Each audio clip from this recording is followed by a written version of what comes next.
Aloha, and welcome to the third episode of the Bird's Nest podcast on A2D Radio. I'm your host, Paul Domowitch. We've got another terrific show for you today. My very special guest is Charles Davis, one of the best game analysts, NFL game analysts. Worked for CBS Sports. We'll bring Charles on in a few moments. Before we do, there's something I wanted to touch on. And ask you for. All of you probably have heard by now about the awful wildfires in Hawaii on the island of Maui. Homes and businesses have been completely destroyed. Lives have been turned upside down. At last count, 100 people or more have been killed. That death toll is expected to continue to rise every day as they discover victims in the ashes and the remains. Survivors there are in desperate need of help. And I'm asking, I know you've got other responsibilities and things you donate money to, but I'm asking you to help the people of Maui if you have the wherewithal. And we're going to run a few of the websites across the bottom that you can call up to donate money at some point. Let me just quickly run through the ways you can help. One is by making a donation to the Red Cross. You can do that by calling 1-800-RED Cross or texting the word Red Cross and making a $10 donation. Another way is through the Hawaii Community Foundation's Maui Strong Fund. You can make a donation through the fund's website, which is hawaiicommunityfoundation.org/Maui-strong. And there it is on the bottom of the screen. You can also donate to the Maui Food Bank by going to mauifoodbank.org/donate. And lastly, humans aren't the only ones on Maui who are suffering right now. The Maui Humane Society shelters already were beyond capacity before these awful wildfires, and you can just imagine what they're like right now. So you can go to Amazon.com and the Maui Humane Society's wish list on Amazon.com and purchase supplies that will be sent to the Humane Society on Maui to help take care of the stray animals and that have no homes anymore. So anyway, now back to the fun and games of sports, and we're going to be bringing up Charles Davis. Charles is the absolute best game analyst in my mind. He's been working for CBS Sports as part of their number 2 crew with Iron Eagle for the last 3 years. Before that, he was a game analyst for Fox Sports for 4 years. Been with NFL Network for going on almost 20 years, if I'm not exaggerating. He also worked for Fox before he was a game analyst, did college games. So, I mean, he's, and I'm also proud to call him a colleague at the 33rd team. I completely forgot about that. So without further ado, let's bring Charles on. Hey, Charles, how you doing? I'm doing well, Paul. It's good to see you and good to hear your voice. And thank you for the kind introduction. But even more so, thank you for what you're doing for the people of Maui, for that community, for our state of Hawaii. And thank you so much for that. You can rest assured the Davis family will be contributing, because those are our brothers and sisters that are going through it right now. I mean, it's you've been on Maui probably multiple times, and I mean, it's God's country, and what's happened there is just so awful. It is. It absolutely is. And I would dare say the vast majority of us, when we think of Maui prior to what just happened, all we thought about was sanctuary, getaway, heaven right here on earth, right? It was that place. It's idyllic. That was thought of as the place to go, right? When you think, I'm going to Maui. So we hope we want to get Maui back to being Maui again, of course, and help those who are in need right now. And what you're doing, Paul, that tells everyone who you are. And a lot of us are going to try and follow your example.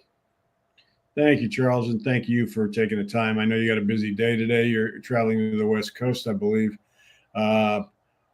Wanted to quickly, you earlier this month were on a tour of NFL camps. Which ones did you hit? Oh, I had a ball. I mean, I wish we could have done it together, right? Let's see. I started in Detroit and went from there to Tennessee, from there to Atlanta, from there to Green Bay, from there to Miami, out to Los Angeles for a quick vacation, and then Kansas City, back to Miami. And now I will be going to Minnesota this weekend for a preseason. I've been to Chicago for a preseason game, Minnesota for a preseason game. And then next week I'll be back in Tennessee. They have joint practices with the Patriots. So I'll get a chance to watch a couple of those, and that'll be fun. Now, have you been given your week 1 assignment yet? We have, and we're very fortunate. We actually have our first 3. Week 1, Cincinnati at Cleveland, and we are thrilled. And what an intriguing matchup that is, especially if Joe Burrow is able to make it back, obviously. And then week 2, we get a rematch of the divisional playoffs last year. We go to Jacksonville. Kansas City comes to town. And then week 3, I haven't been to Seattle in a while, and excited to go up there and see the 12s. And the rookie quarterback from Carolina will be bringing his Panthers along, Bryce Young. So those are our first 3. But, I mean, just focusing in on week 1, AFC North battle. I don't know how many times you've heard it, seen it, maybe even said it yourself. Cleveland, you better keep an eye on Cleveland this year. That is all over the place. And understandably so when you look at the roster, some of the changes they've made to coaching staff, and what's expected to be the best of Deshaun Watson on the field. Last year, that was a throwaway right from the word go. As soon as the suspension was handed down, it was 11 games. You can take that season and kick it to the curb. Now we get to find out whether the Browns made a wise investment or not. Yeah. The Eagles just got done with 2 days of joint workouts with the Browns. I mean, it's just amazing how – joint workouts have been going on for a long time, but not – now with the reduction of preseason games to 3 and probably soon 2, they're becoming absolutely necessary. I think 26 of the 32 teams now participate in at least workouts with one team during preseason. I'm surprised.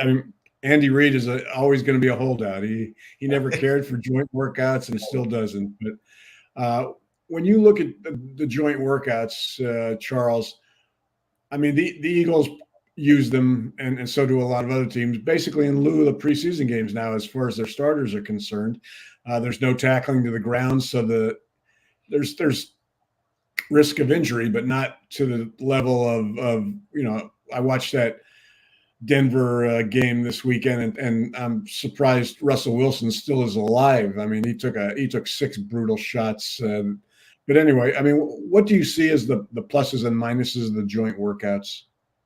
Well, as you noted, Andy Reid in Kansas City or wherever he's going to be the head coach, not going to do it, not his thing. And you can't say that he's wrong considering his track record. But for so many others, they get so much out of it.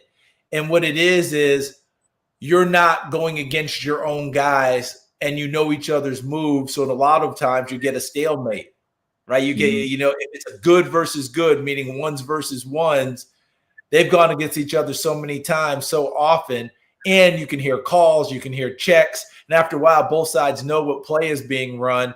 And you can run to the play and make yourself a better player by knowing the play in advance. When you're playing against another team, that lessens in a big way. And because you're not going against a person every day, those nuances and moves that you picked up where you can beat them to the punch, maybe not so much now. Now it has to be truly you winning that play, that moment, that day. And as you noted, teams are using it best versus best. These are their preseason games. You're exactly right.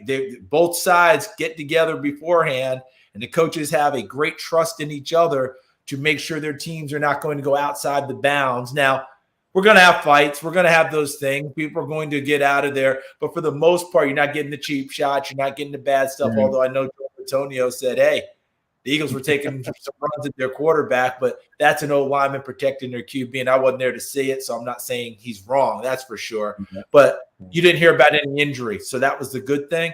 But the big one is they get those full speed, best versus best like you would in a game, minus to take them to the ground contact. And then come game day, those guys aren't playing. Now you can evaluate the rest of the roster.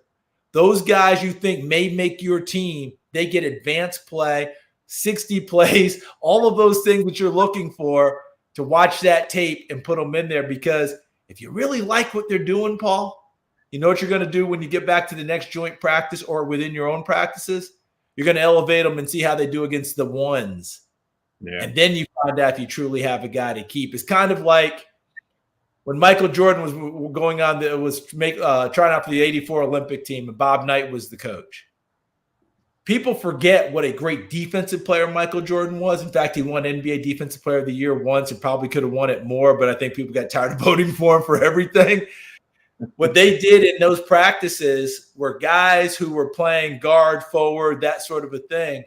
If they started getting hot on offense and they looked like pretty good, they'd throw Jordan against them to test and see just how good they were. And that was kind of where the litmus test. I think that's where we are with these ones versus ones.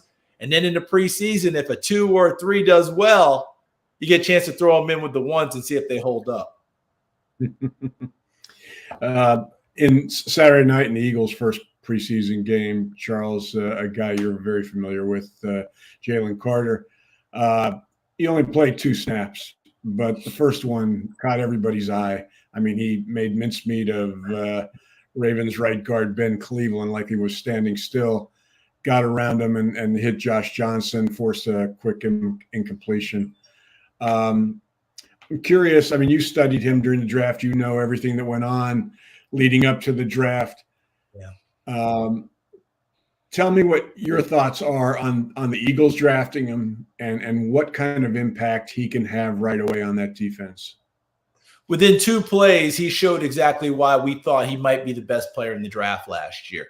And if the other things had not happened at Georgia, the tragedy with the car and the accident and people losing their lives and him having to answer charges and answer for actions.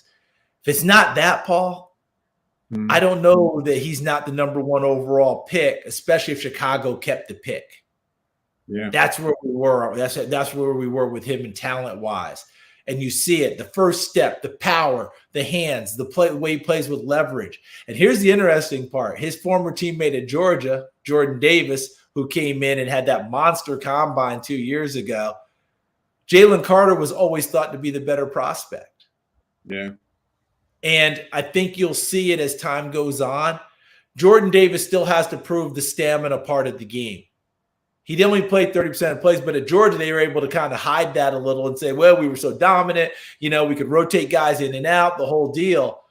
We never had that conversation about Jalen Carter. Plus, last year, he had an ankle injury, battled through it. When he came back, was dominant again. I think that he can just be one of those players. And by the way, everything is a succession in the NFL. If you're doing things right and you're drafting well and you're bringing in the right people, you go Fletcher Cox, Jalen Carter. It's not a bad succession. No, it isn't. And, you know, I mean, having him, you know, I mean, it was great. They've got Fletcher back for at least 1 more year. But with Jalen there, as you said, they don't have to overuse Fletcher.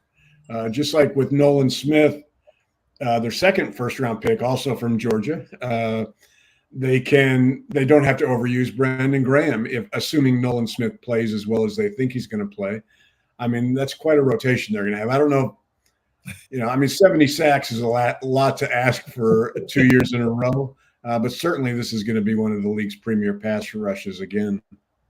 Agreed. And work with me here, Paul, because you watch the Bears with those mid-'80s teams, the 85 Bears we always talk about. Even though their sack numbers weren't the same every year, the fear factor was the same every year. Right. And the fear factor will affect your offense as well. And that's what the Eagles have going for them now, because they're essentially like the Flyers in terms of line shifts, right? Mm-hmm. Here comes Send a new wave out there. Go get them. And that's what they can go do. And Nolan Smith lasting the 30 in the draft. I think most of us had him projected in the top 15, especially after he confirmed his health at the combine and the speed and the quickness and the agility. Him lasting there is unbelievable. In fact, it's funny. My last mock draft, right at the end of it, I got a little bit of cold feet. And I made a switch in my mock draft. And, this tells you better go with your first instinct. I switched him and Kalijah Cansey. And guess what? If I'd left them alone, they went exactly in the spots that I had projected. I had Nolan Smith 30 to Philly. I had Cansey 19 to Tampa. And I flipped them in my last mock draft. Shows a lack of confidence and lack of smarts. But Nolan Smith being able to be there, Graham being able to show him. And as you said, take some plays so that when you want your best guys out there when the game's on the line, you should have fresh legs, even if it's a veteran out there. Yeah. Their locker room, Charles, a lot of veterans. I mean, I think that's one of the reasons why they had no hesitation about bringing Jalen Carter in. I mean, there were questions about his character beyond, the unfortunate accident he was involved in. But, I mean, they feel that and Eli Ricks, another Georgia player that had some issues and dropped in the draft. But, I mean, they feel their locker room with people like Jason Kelce and Jalen Hurts and Lane Johnson and on can deal with anything in there and teach these guys how to be pros. Agreed. And I think that's a big reason when we start doing this draft stuff, and you do it as well. How many times do you talk to teams? How many times do you talk to some of your contacts? And a player like that is in question. And you've talked with a certain team and they're like, we can't take him. Our locker room isn't built for that. We're not there yet. We don't have those people. With Philadelphia, it was never a question. Remember, we said Jalen Carter wasn't getting out of the top 10 despite all the things that were happening, right? Remember, Drew Rosenhaus's agent said, we're not visiting anyone outside the top 10, and people thought that was a risk. Never saw it as a risk myself. And then I said, okay, who's in the top 10 that he can go to and it works? And then Philadelphia made the move to go, and it just made perfect sense. Other places, you can't take guys like that. You're not ready for them. You haven't built that up, that cachet, the veteran leadership, the way that they can teach you to be a pro, and they're not going to let you break them down.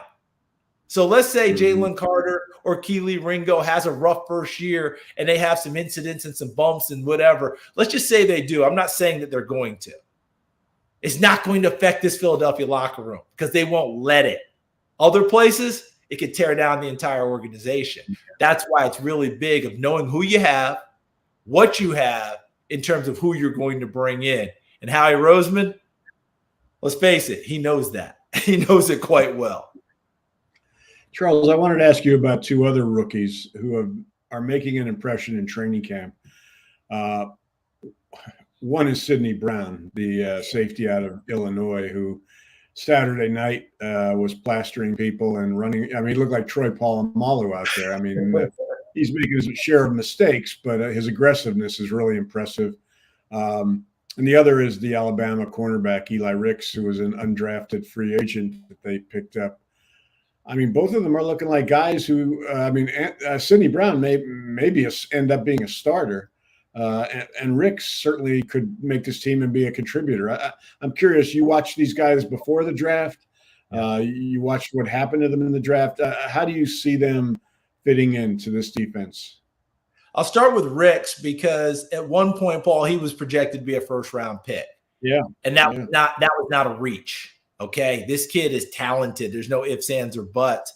But he didn't play to that level, and other guys rose around him. Sometimes the momentum will get you too, as you know. If other guys start to play well around the country and you don't play to the same level, or sometimes you get taken for granted. In this case, I thought he didn't play to the same level we had seen before. But the talent was always there. That's a non-issue. So whatever Sean decides the new defensive coordinator wants to do, Eli Ricks is capable of doing it. You want to play man, you want to play zone, he'll come up and tackle. He'll do all the things that you're going to ask. He's probably as stunned as anyone that somehow he made it through draft without being taken with his type of talent. This happens all the time. And when I say it, I'm not saying it lightly. Sometimes when a guy starts to slide, everyone looks at each other and goes, well, if they're not taking him, they must know something. And then it just ends up taking, and then you find out maybe there's nothing, but you're leery because remember, you're going from 15 minutes per pick to 10 minutes per pick to 7 minutes per pick to 5 minutes per pick. You can't get all your information over something like that very easily. And sometimes those guys slide through. But can he be a player for them? No doubt about it. Sidney Brown is one of my particular favorites. I thought he was underdrafted. All right. Because when I saw him at the Senior Bowl, he took charge of that secondary day one.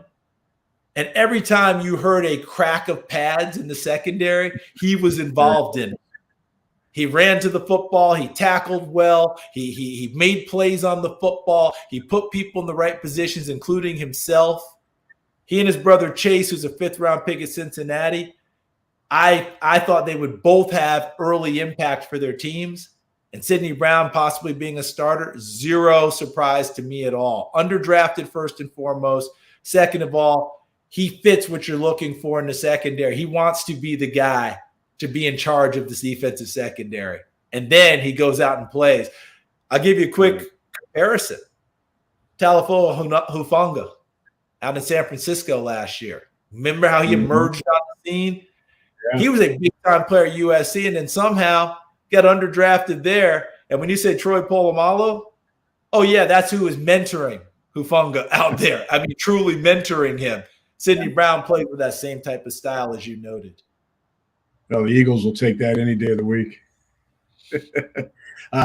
Charles, we're going to take a 20-second commercial break. We'll be right back.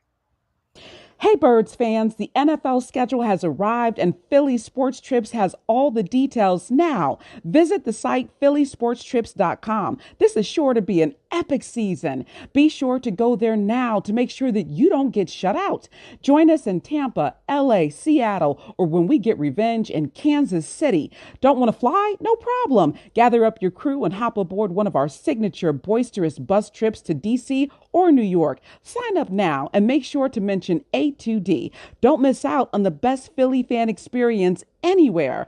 Philly Sports Trip customers always stay at the best hotels and meet NFL legends. Book today.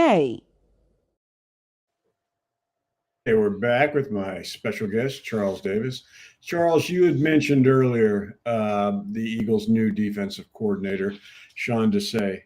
I'm a big fan of Vic Fangio. I mean, I first met Vic. I'm showing my age here, but I mean, I met Vic in 1984 when he got his first coaching job for Jim Mora with the Philadelphia Stars. So, Sean Desai is one of his proteges and has learned under him. I'm curious. He's obviously got a lot to prove here. He's been a defensive coordinator before, but not for a defense that went to the Super Bowl last year and had 70 sacks. So everything is going to be a comparison here with Jonathan Gannon. Gannon had his critics in Philadelphia. I'm not sure why in a lot of cases. I mean, that defense did, aside from some shortcomings with the run last year, was terrific. But I'm curious what you think of Sean. I mean, he's taken over a defense that's lost 5 starters, but they seem to have found guys that can step in and replace them. So I'm curious what your thoughts are on Sean and the job you think he's going to do this year. A big fan of his, and when he got his opportunity in Chicago, unfortunately, it was right at that time frame, Paul, which was make or break for the entire staff. Right. And it broke. And so he couldn't be a coordinator for very long, really through no fault of his own. Just that when he got the opportunity, it was late in that regime, and that regime was about done. And then they went out, and then he has kind of hit the reset button, so to speak, and he has. Now he gets the chance after Jonathan Gannon, after a Super Bowl team. And the best coaches I've ever met, they understand situations well and have enough confidence in themselves to not come in and immediately say, I'm going to change everything you did before, despite the fact you went to the Super Bowl. And they also know how to walk the line of not changing, but also at the same time asserting themselves in there so that they know they are in charge And guess what? As they make those little tweaks and changes for the better for this defense, those guys respond and come along with them. That's who Sean is, in my opinion. I think that he's got all of that. He's not going to just come in and make change for change's sake so he can have his name stamped on it. Oh, that's what we did on defense as opposed to what they did. If something works, he's not changing that. But will he offer other ways to do it? Absolutely. And evaluating, you mentioned 5 new starters, evaluating the strengths of these players, putting in things that allows that to work. That's why Sidney Brown could have a big, big year, because in a Vic Fangio defense, that safety position gets a lot of run. Turn on the film in Denver when Vic was the head coach there, and watch what Justin Simmons did blossoming at the safety position. That's just one portion of it, okay? So many other ways to go about it. I think these guys are going to enjoy playing for him, and they're not going to have that sense that he came in and said, I'm just changing everything. And they're looking at him like, are you crazy? We had 70 sacks last year. We went to the Super Bowl. I actually played for a coach like that in college. We had a big year the year before, and a brand new coach came in and told us, the way you did it wasn't anything. I said, we were 7th in the country in defense. Something worked. So there's got to be a balance. I think Sean has that. And I think that you will see it over time with Philadelphia. And they may not get to 70 sacks again, but I don't expect any real letdown in defense. Yeah. Well, you had mentioned the safety position. I want to ask a agree to disagree question for our listeners. It has to do with Sidney Brown and Reed Blankenship. In my mind, I think both are going to be. I think they're going to be their season opening starters. They both come out of the same mold. 2 aggressive guys who are going to fly around. So I agree with that. I was curious. You haven't been in their camp, Charles, but you watched Reed play last year. You look at a Super Bowl team that might start a rookie and a guy that was an undrafted free agent last year as their 2 safeties. Would you be comfortable with that? I would be, because of what I saw from Reed Blankenship last season. He got thrown into the fire. When Gardner Johnson got hurt and missed all that time, you're playing this kid out of MTSU and everybody's going, what are we doing? What's going on? Did you see any real breakdowns out there? Did you see any big plays because he was on the field? I saw a lot of good plays from him. He's an intelligent player. He's going to be in the right spot. I think that Sidney Brown, if he does secure that starting position, be more of the chess piece for Sean to say. Mm-hmm. But at the same time, Blankenship's going to be dependable, smart, a plugging guy. You don't go wrong with those guys. By the way, Kansas City last year, they won the Super Bowl against Philadelphia. How many of their secondary players were rookies? Yeah. It was a ton. And those teams that play those guys early, they often reap the benefits later if they've got the confidence to do it. It always reminds me, you've covered Bill Parcells for most of his run, Paul.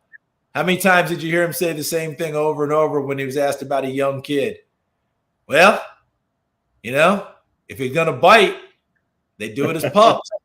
And if they don't bite as pups, they're not going to bite. Yeah, that's where you are with these youngsters. Put them out there and turn them loose. Yeah. Charles, I want to switch to the other side of the ball.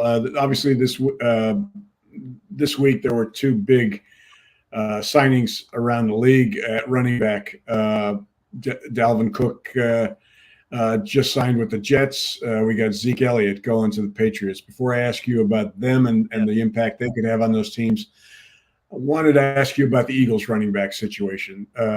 They basically let Miles Sanders, who rushed for 1,100 yards last year, walk.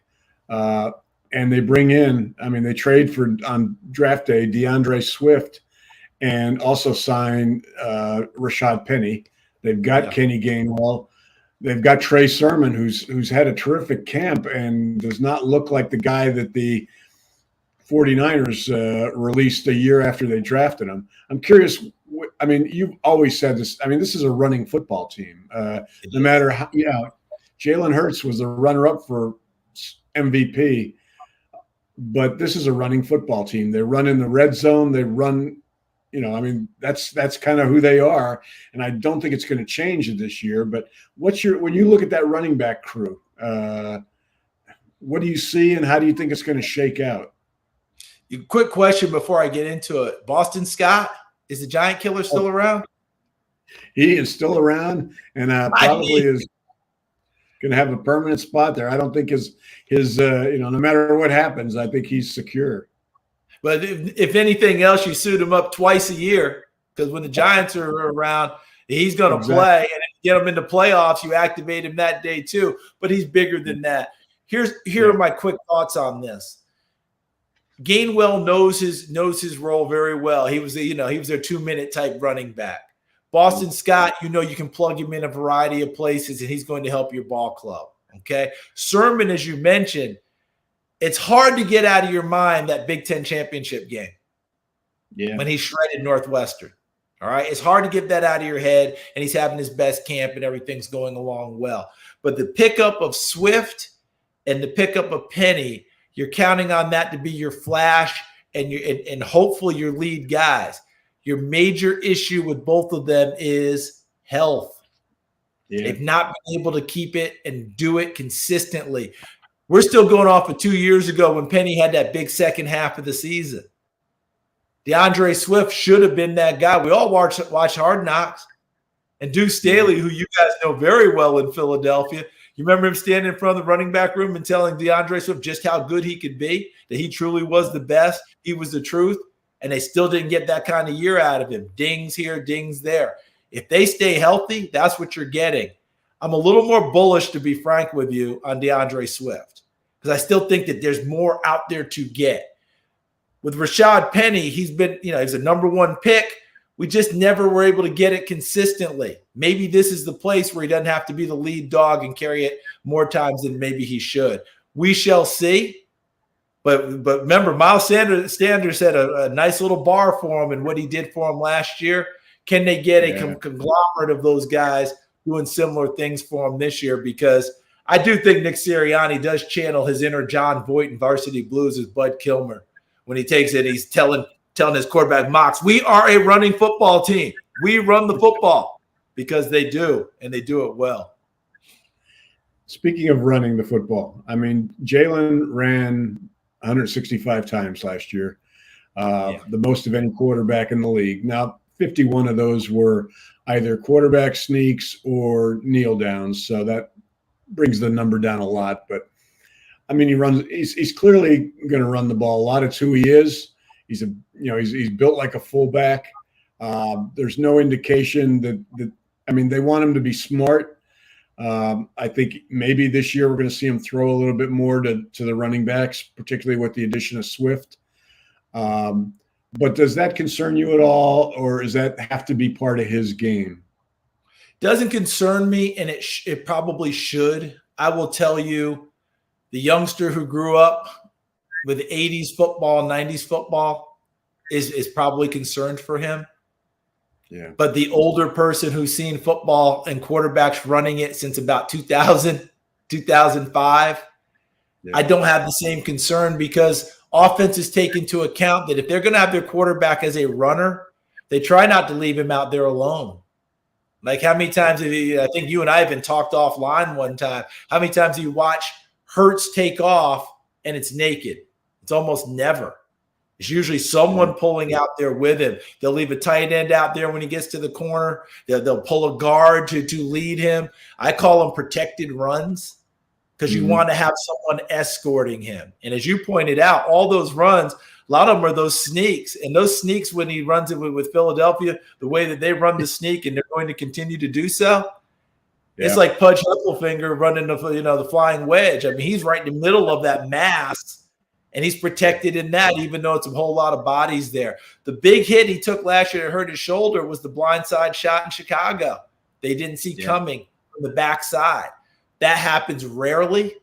So I don't see Philadelphia pulling back the reins too much when they can utilize his ability to run the football, gain yardage, and shred defenses. But they will continue to be judicious and smart about how they're doing it.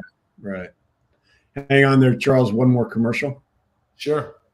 Hey, Birds fans, the NFL schedule has arrived and Philly Sports Trips has all the details now. Visit the site phillysportstrips.com. This is sure to be an epic season. Be sure to go there now to make sure that you don't get shut out. Join us in Tampa, LA, Seattle, or when we get revenge in Kansas City. Don't want to fly? No problem. Gather up your crew and hop aboard one of our signature boisterous bus trips to DC or New York. Sign up now and make sure to mention A2D. Don't miss out on the best Philly fan experience anywhere. Philly Sports Trip customers always stay at the best hotels and meet NFL legends. Book today. And we're back. That your dog or mine? Well, that would be mine. At our household, we have 3 golden retrievers, so they tend to sound off. Right. I've got a coon-hound mix who's sleeping next to me, so look at that. Yours knows how to act when you're doing your work. Ours, they want to be involved. Yeah, exactly. Hey, Charles, before I had mentioned Dalvin Cook and Ezekiel Elliott.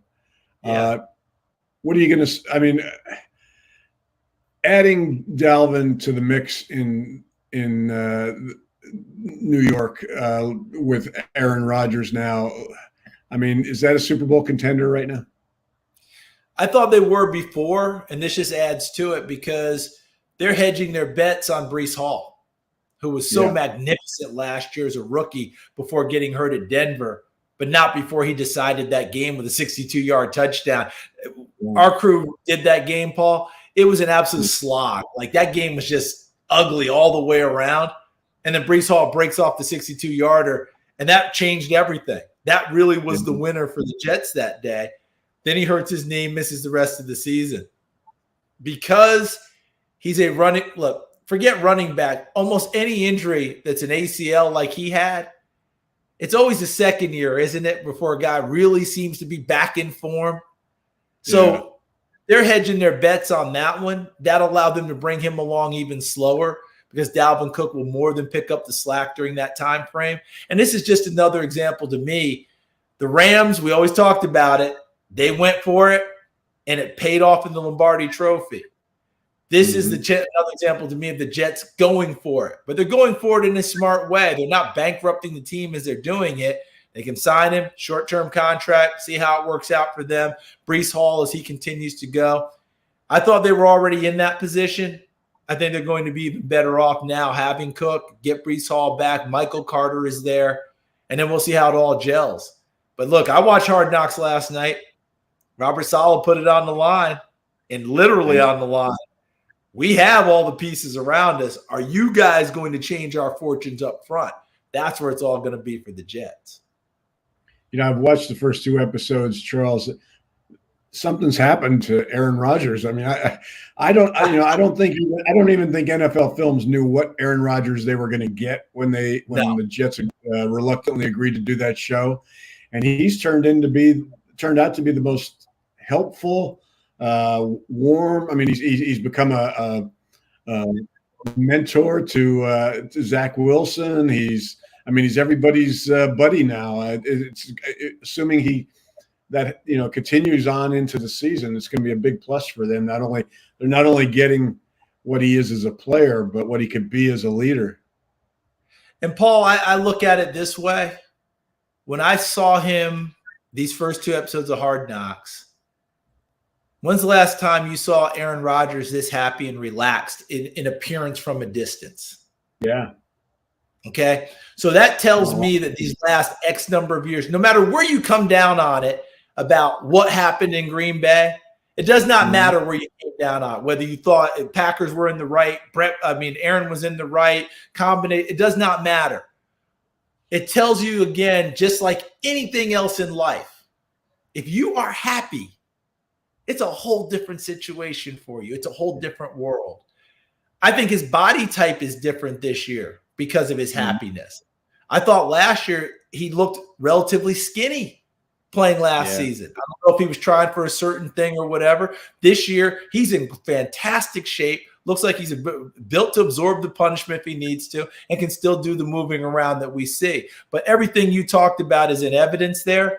And the last thing I'll say is everything said going into it, every quote we saw going into Hard Knocks, Aaron Rodgers did not want to do Hard Knocks. Yeah. He didn't want to keep around, didn't want to do it. I think he told Liev Schreiber in the first one, the voice of Hard Knocks. Yeah, this has actually been pretty good. This has actually been a lot of fun. This has actually been okay. So sometimes we learn things along the way we didn't expect. But that Aaron Rodgers is exactly what the Jets were banking on getting. Someone who's happy to be someplace. He wasn't happy to be in Green Bay these last few years for whatever reasons.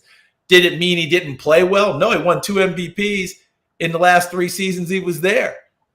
But being in New York, a different place, a different location, people around him like a Nathaniel Hackett, his offensive coordinator, it just seems like that's been a breath of fresh air all the way through him.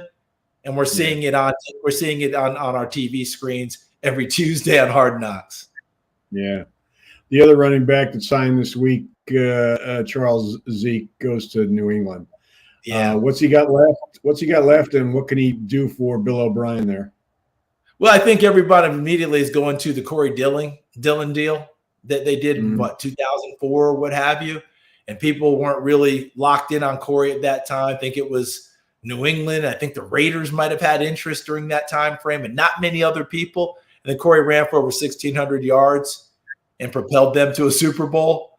I'm not sure we're getting the same with Zeke. I don't feel like the same juice might be there.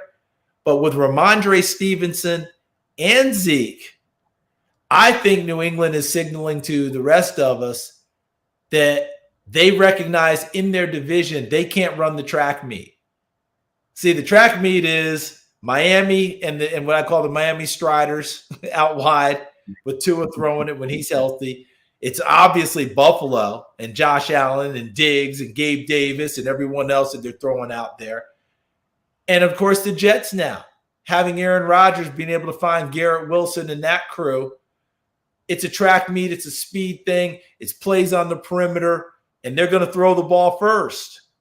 It feels to me like New England said, well, we see what you're doing. We can't keep up with that. We don't have that. Mac Jones, who scares you on the perimeter as a receiver in New England in terms of speed? Tyquan Thornton has to be that guy. He didn't show it as much last year.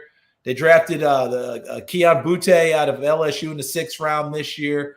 But they don't have that guy until proven differently that you line up and go, okay, look out. So I think that what they're doing, and go back and look at their draft. Look how many offensive linemen he drafted this year, and look at the size of these offensive linemen, and look at their profile about what they did best. They were people movers. Sidney Sal, Antonio Mafe, those guys coming in are big, strong, physical people. I think New England's going to go counterintuitive in the NFL today, which is throwing the football. And I think they're going to want to bring it in here, beat people up as best they can running it, keep it tight into the 4th quarter, and allow that defense, which is always terrific, to have an effect and try and slow down these track teams in their own division. That's what it feels like to me. I don't see 1,600 yards from Zeke, but I definitely see some good play because he'll be in tandem with Stevenson. And those two, yeah, you better strap it up tight when those two decide to come hurdling through the line. That's for sure. That's going to be a fun division to watch this season. It is. I mean, it's so intriguing. Remember last year, all of our eyes were cast at the AFC West, right? We were all going west, young people. And because of the quarterbacks in the division, Russell was going to Denver. Derek Carr was with the Raiders. Of course, it was Mahomes with Kansas City and Herbert with the Chargers. Well, Russell Wilson in Denver did not have the year we expected. Carr and the Raiders couldn't keep up coming off a playoff season. They couldn't keep up the same way. It didn't work out. So it became Mahomes and Herbert. And of course, Mahomes took charge.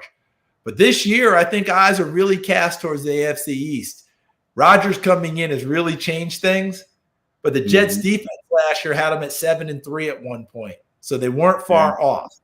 Okay, so we knew that already. Buffalo, I think Buffalo's starting to feel like they're about to be overlooked. And they've been running the division. They're like, everybody's talking Miami. Everybody's talking the Jets. We've run this division. You better keep an eye on us. And there's always Coach Belichick. And anybody takes their eyes off of Coach Belichick, do it at your own peril. I wanted to ask you about the rookie quarterbacks, but first I want to ask you about a veteran and his new coach, Russell Wilson. He's coming off the worst year of his career. Now he's got Sean Payton, who's, got everybody's attention by basically ripping the old coach, Nathaniel Hackett, who's, that's Sean. So you kind of roll with the punches. But I was surprised. He played Russell a lot in the first preseason game, quarter and a half, and Russell, like I said earlier, took a beating. But I mean, how do you, when you look at that marriage, do you think Sean is going to make Russell the old Russell? Is there an old Russell, or where are we right now with Russell Wilson? Yeah, there's an old Russell in there, but it's not the one that people will remember from Seattle, with the ability to run the football and shred you a little bit.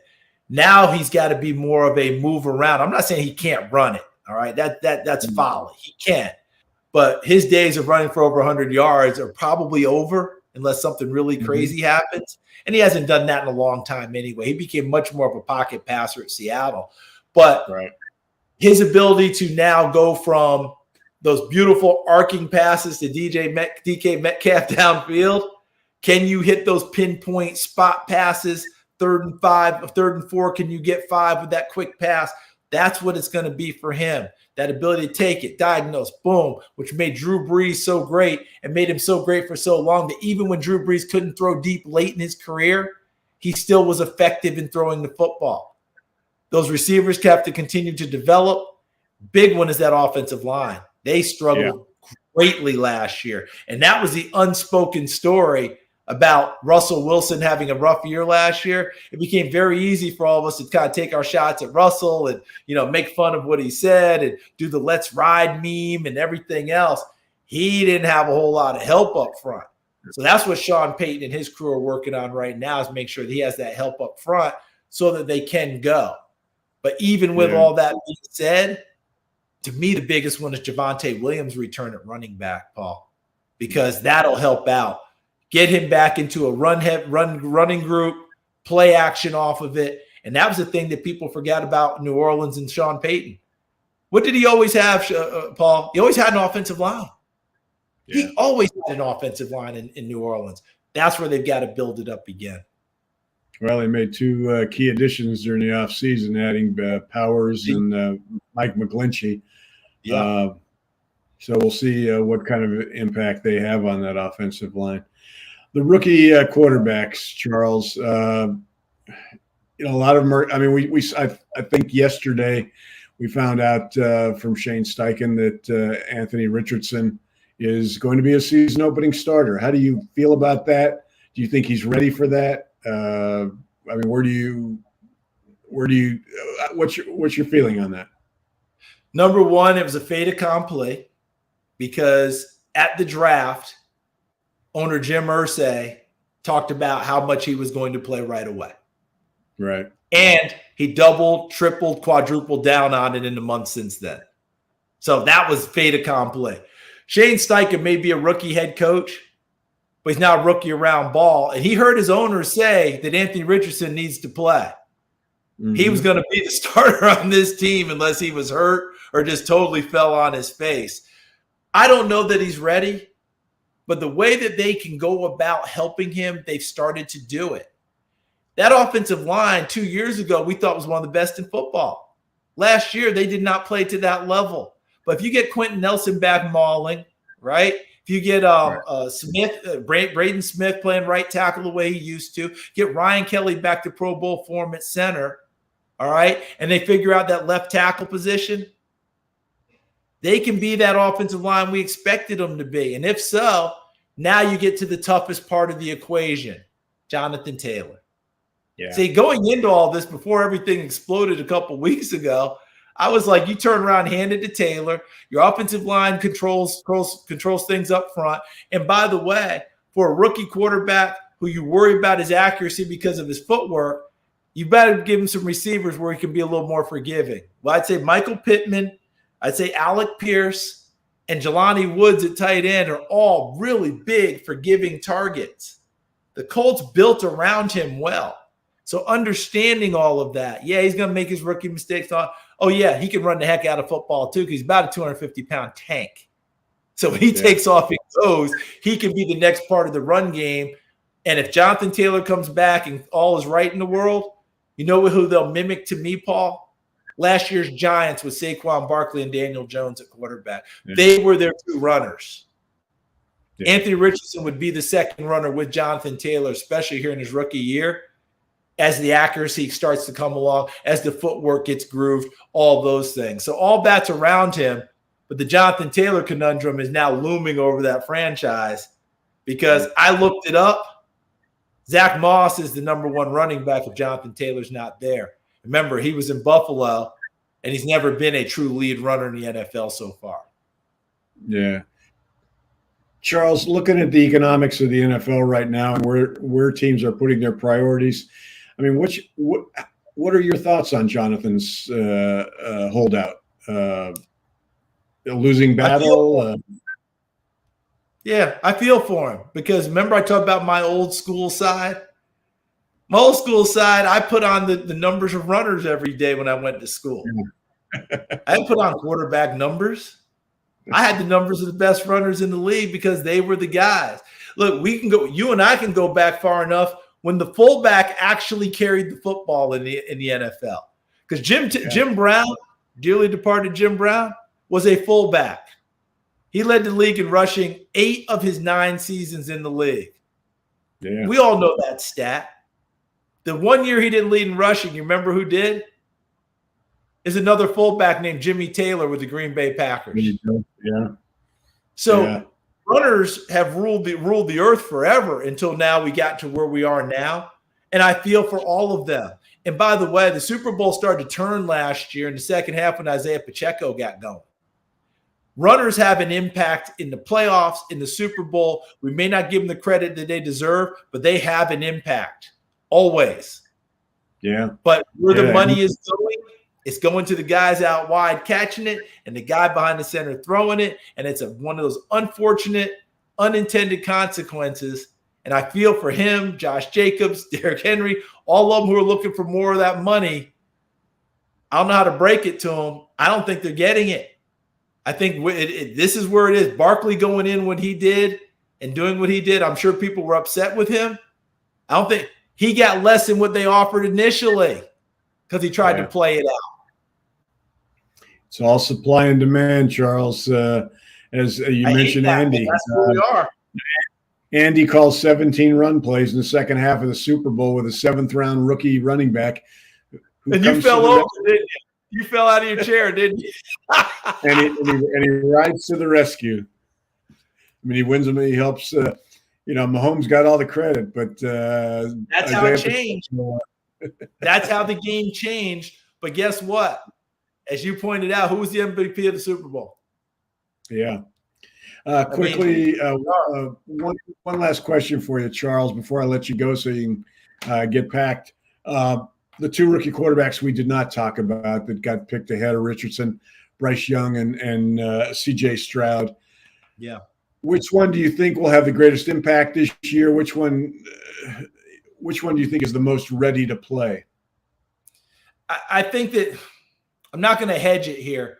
Bryce Young was my number 1 quarterback going into the process last year, and he came out of it my number 1 quarterback. I realize the size, and we all get the memes, and we see all the stuff, and I totally get it. And Paul, if Bryce Young had come up in the 1980s, there's no way he's drafted at the top of the board. In fact, he'd been lucky to be drafted. Those quarterbacks back then were monsters. Mm-hmm. Marino, Boomer Esiason, Phil Simms, you name it. Those guys were built to handle punishment because the way they got hit then, those weren't fouls then. They're all fouls now. Guess what? Yeah. Bryce Young can exist in this world. I think he's the most pro-ready guy going with makeup, ability, play. He's in a division where every team can make a case they can win the division, including the Carolina Panthers. And he could be that rookie quarterback to take them there. I don't think C.J. Stroud's team is ready for that yet, but he's got a chance to have a good rookie season. I think they've got more people around him. I think their last couple of drafts have been underrated. I think they've done a nice job helping with the offensive line, getting Tunsil re-signed. Titus Howard, I know he's had the hand injury, but he's going to be back. I think they brought in a center in Justin Britt, kind of a veteran guy. They should have brought – let me rephrase that. Juice Scruggs is the rookie center. That's the only place I was like, please get a veteran for your rookie quarterback. But that's where they're going with it. But having DeMeco Ryans there, he'll break the pattern of 1 year and done as a head coach in Houston. Yeah. And I just think they're going to be better. But I like Bryce Young's opportunity better this year than I like CJ Stroud's. Time will tell over time because Stroud, bigger, stronger, all of those things. Will he hold up better? But I do think with the way the rules are written, the way we play the game now, I'm not nearly as concerned about Bryce Young and his size.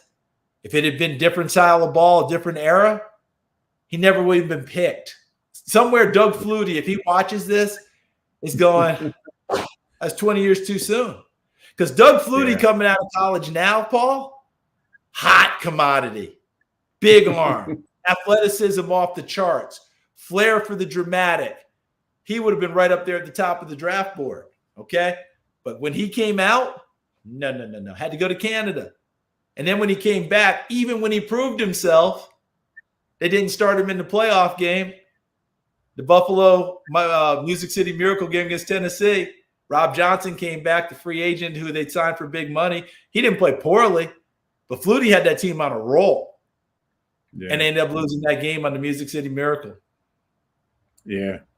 Charles, I can't thank you enough for being my guest today on the podcast. It's always enjoyable talking to you. And I hope you're working an Eagles game real soon this season. We do too. Yeah. Now this year, CBS and Fox. I mean, there's no AFC NFC anymore, right? That's what they told us. And then the schedule rolled out, and it's still 90+% for both of us, AFC, NFC. So really, yeah, not nearly the difference that we thought. Now there may be some cross flexing later in the year, and that may add to it. But right now, most of us are still in the same silos we were before. We always love to come to Philadelphia. Who doesn't as a broadcaster? The energy is just off the charts, and that's a great team to go watch, and the fan base and the whole deal. So we certainly hope that happens. Myself, Ian Eagle, and Evan Washburn. But we'll just see how the whole thing plays out and see where it takes us. Yeah, we're looking forward to seeing you again. You take care. Thanks for I really appreciate it. And one last thing. Paul Burmeister, your old buddy back from NFL Network, Philly area. Paul and I are doing the Tennessee Titans games together, and I couldn't be more thrilled. Tell him I said hello. Yeah, we're doing the preseason, I should say. Let me make sure everybody's clear. We're not doing all the Titans games this year. We're doing the preseason package for their local TV. Tell Paul I said hello when you see him. I certainly will. Take care, Charles. You too, Paul. Be good. I'll see you soon. Talk to you soon. You bet. And that just about wraps up the third episode of my podcast. As I mentioned earlier, the Eagles spent the last 2 days, Monday and Tuesday, with joint practices with the Cleveland Browns. They'll play the Browns on Thursday. Chances are you're not going to be seeing many of the starters, if any. They all got their work in the two joint practices. And then next week they'll have one joint practice with Indianapolis. So, the key for them, for every team, is getting your starters to the starting line healthy. And, so far so good. They've, haven't had any key people go down. I with apologies to the linebacker they lost to a season-ending knee injury, but I mean, starters are still healthy. Jalen Hurts, no bumps or bruises. So that should do it. Our guest next week on Bird's Nest, my special guest is going to be former Eagles coach Dick Vermeil. So be sure to tune in. It'll be 6:00 next Wednesday. And thank you for listening in, and take care.